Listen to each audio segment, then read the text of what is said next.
A despedida.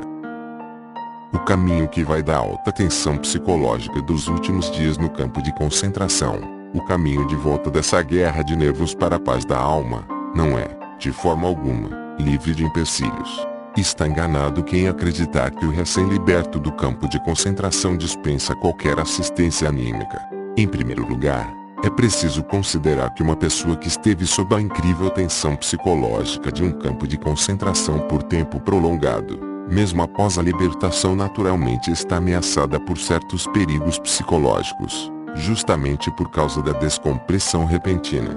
Esses perigos não são outra coisa, em termos de saúde mental, que o equivalente psicológico da doença de Caisson.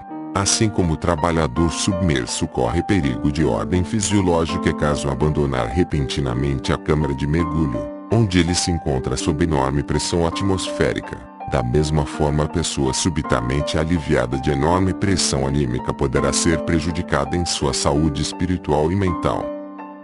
Principalmente no caso de pessoas com natureza mais primitiva, podia-se observar muitas delas, durante esta fase psicológica, que em sua atitude anímica continuavam vivendo sob a condição do poder e da violência, só que, uma vez libertos, agora pensavam ser a sua vez de usar o poder e a liberdade de forma arbitrária, desenfreada e irrefletida. Para essas pessoas primitivas, nada mudou a não ser o sinal, de negativo para positivo. Se antes eram objetos do poder, da violência, da arbitrariedade e da injustiça, essas pessoas agora viravam sujeitos dentro das mesmas categorias. Ainda não se desprenderam daquilo por que passaram. Manifestam isso em detalhes aparentemente sem importância.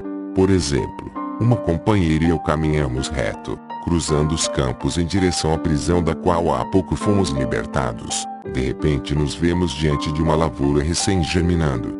Automaticamente quero desviar dela. Ele, entretanto, me pega pelo braço e me impele reto em frente. Balbuciei algo de que não se deve pisar a brotadura. Aí ele se exalta. Com um olhar ameaçador grita, o quê? E o que fizeram conosco? Liquidaram minha mulher e meu filho na câmara de gás. Isto, para não falar do resto. E tu queres proibir que eu esmague uns talos de aveia? Somente aos poucos se consegue levar estas pessoas a reencontrar a verdade, tão trivial, de que ninguém tem o direito de praticar injustiça, nem mesmo aquele que sofreu injustiça. Precisamos trabalhar no sentido de levar essas pessoas ao reencontro desta verdade, pois a inversão da mesma facilmente poderia trazer consequências piores do que a perda de alguns milhares de grãos de aveia para um agricultor desconhecido. Pois ainda vejo à minha frente aquele companheiro do nosso campo que arregaçou a manga e com a direita em riste debaixo do meu nariz gritou na minha cara. Podem decepar esta mão se eu não a manchar de sangue no dia em que chegar em casa. E quero enfatizar que o homem que disse isto, em si, não era um sujeito ruim. Sempre foi, no campo de concentração e depois, o melhor dos companheiros. Além da deformação que ameaça a pessoa repentinamente liberta da pressão anímica, ainda existem duas outras experiências fundamentais que podem colocá-la em perigo, prejudicá-la e deformá-la sob o ponto de vista caracteriológico. São a amargura e a decepção da pessoa que, livre, volta à sua vida antiga. A amargura é provocada por experiências diversas nos contatos com outras pessoas no antigo ambiente de vida de quem sai do campo de concentração. Ao voltar para casa, ela constata que muitos não reagem de outra forma do que simplesmente encolhendo os ombros ou dando de si frases baratas. Em vista disso, não raro, ela é tomada de amargura, surgindo dentro de si a pergunta de para que teria sofrido tudo aquilo.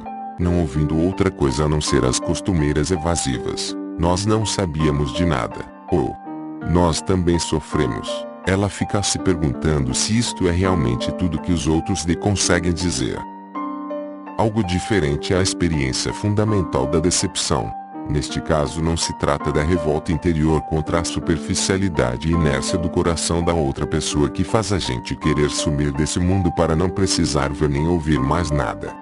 Na experiência da decepção a pessoa se sente à mercê do destino.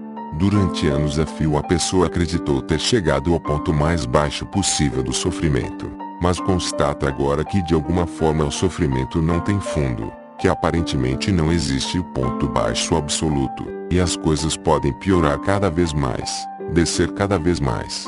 Antes, ao tratarmos as tentativas de reerguer psicologicamente a pessoa que está no campo de concentração, dissemos que era preciso orientá-la para um alvo no futuro, lembrá-la sempre de novo que a vida estaria esperando por ela, que havia alguém esperando por ela, e depois acaba havendo um ou outro que precisa constatar que não há mais ninguém que ficasse esperando por ele.